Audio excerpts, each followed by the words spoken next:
नमस्कार विद्यार्थी मित्रांनो, मार्केटिंग मॅनेजमेंट यामधला 4 चॅप्टर आपण शिकत आहोत आणि यामध्ये ॲडव्हर्टायझिंग अँड सेल्स हा भाग पाहत असताना आपण ॲडव्हर्टायझिंग आणि सेल्स याचं कॉम्बिनेशन म्हणजेच महत्त्व किंवा काय इफेक्ट होतं स्ट्रॅटजीवरती ते पाहणार आहोत.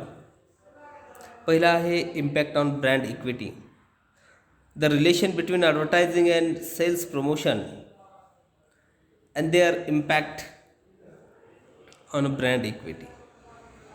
A main priority of most companies is to establish and achieve a strong, powerful brand name. काय होतं, ॲडव्हर्टायझिंगमुळे वस्तू ग्राहकाच्या निदर्शनास येते, त्या वस्तूची उपयोगिता त्याच्या लक्षात येते, वस्तूचं महत्त्व त्याच्या लक्षात येत असतं आणि या गोष्टीमुळंच सेल्स होण्यास चांगला मदत होत असतो. अशावेळी ॲडव्हर्टायझिंगमुळे सेल्स वाढलेलं दिसून येतं आणि जाहिरात ही लोकांच्या डोळ्यासमोर असली की एक ब्रँडेड वस्तूची जाहिरात आहे किंवा मार्केटमध्ये नवीन ब्रँड आहे हे लक्षात येतं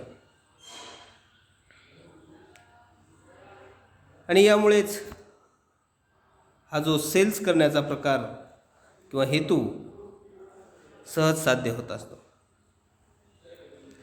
दुसरा आहे क्रिएट द मार्केट. यामध्ये A company can build a strong brand name by creating a market. कोणासाठी? तर for their customer wants. आणि ग्राहकांच्या गरजा पूर्ततेसाठी हे नवीन मार्केट तयार होत असतं. किंबहुना जेव्हा उत्पादक आपल्या वस्तूसाठी नवीन बाजारपेठ शोधत असतो तेव्हा जाहिरातीमुळे आपोआपच त्या वस्तूची जागा बाजारपेठेत रुजवली जाते आणि त्यामुळेच नवीन बाजारपेठेमध्ये नवीन वस्तू दाखल होण्यास मदत होत असते. नेक्स्ट आहे नॉलेज ऑफ प्रॉडक्ट. जाहिरातीमुळे वस्तू काय आहे, त्याचा उपयोग काय आहे, वस्तू कोणत्या कॅटेगरीसाठी निर्माण केलेली आहे याचं पूर्ण नॉलेज केवळ जाहिरातीतून स्पष्ट होत असतं. उदाहरणार्थ, जर आपण शेविंग ब्लेडची मॅक्स 3ची जाहिरात पाहिली तर पुरुषांसाठी शेविंग करण्याची ब्लेड आहे हे लक्षात येतं. त्याचा इम्पॅक्ट काय झाला की स्मूथ शेव होते म्हणून लोक खरेदी करतात. बरोबर आहे. दुसरा प्रकार, फेअर अँड लवली हे सौंदर्य प्रॉडक्ट विशेषतः महिला ग्राहक वर्गांना आकर्षित करण्यासाठी हे निर्माण केलेलं आहे. म्हणून मग ब्युटी क्रीम असेल, त्यामध्ये फेसवॉश असेल, हे काय आहेत, महिलांना आकर्षित करण्यासाठी या प्रकारचे प्रॉडक्ट निर्माण केलेले असतात आणि त्या वस्तूची जाहिरात खूप मोठ्या प्रमाणात केल्यामुळे ग्राहकांच्या सतत नजरेसमोर ती वस्तू दिसत असते आणि ग्राहक अशी वस्तू खरेदी करण्यास तत्पर तयार होत असतात.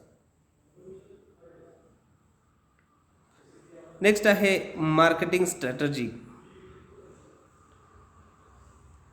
जेव्हा ॲडव्हर्टायझिंग अँड सेल्स हा निर्माण होत असतो, ॲडव्हर्टायझिंग करत असताना मॅनेजमेंटचा प्लॅन त्यांच्या डोळ्यासमोर असतो की या वस्तूची जाहिरात किती मोठ्या प्रमाणात, कोणत्या माध्यमानं, किती दिवस, कशा प्रकारे करायचे आहे हे मॅनेजमेंट ठरवत असतं.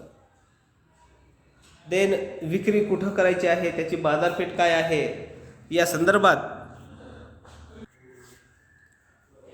अधिक माहिती सेल्समध्ये मिळते. मग सेल्स करत असताना कुठल्या मोसममध्ये किती प्रकारचा किती स्टॉक शिल्लक ठेवून कोणत्या बाजारपेठेत किती वस्तू विक्री करायची आहे, याचं सुद्धा जेव्हा मार्केटिंग प्लॅन निर्माण होत असतो तेव्हा ही स्ट्रॅटर्जी आखण्यासाठी याचा खूप मोठ्या प्रमाणावर उपयोग होत असतो. म्हणूनच हा मार्केटिंग स्ट्रॅटर्जीचा एक भाग होतो.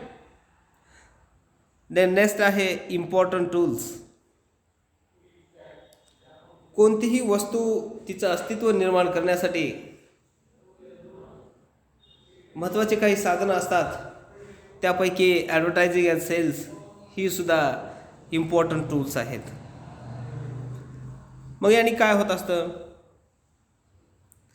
तर जाहिरात केल्यामुळे वस्तूचं अस्तित्व दिसून येतं, तर सेल्स केल्यामुळे प्रॉपर वस्तू त्यांना उपभोग करण्यास मिळते. म्हणजे काय आहे, दीर्घकाळ अस्तित्व टिकून राहतं.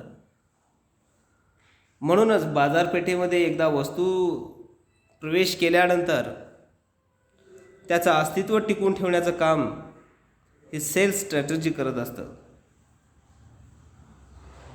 आणि वस्तू लोकांना आकर्षित करण्याचं काम ही जाहिरातीच्या माध्यमाने केलं जातं. म्हणून आपणास शॉर्ट फॉर्ममध्ये असं म्हणता येईल, advertising and sales promotion play a major role in establish brand equity. Advertising is a promotional strategy with the intent to attract and create interest and desire to increase purchase and brand awareness. Then sales promotion offers customer of incentive to buy an item. Sales promotion are promotions such as coupons, presents, off, rewards, and rebates. Self promotions can be an important part of building brand equity. मग आज आपण advertising आणि cells हा भाग शिकलो आहोत. तर उद्या आपण या पुढचा भाग पाहू. धन्यवाद.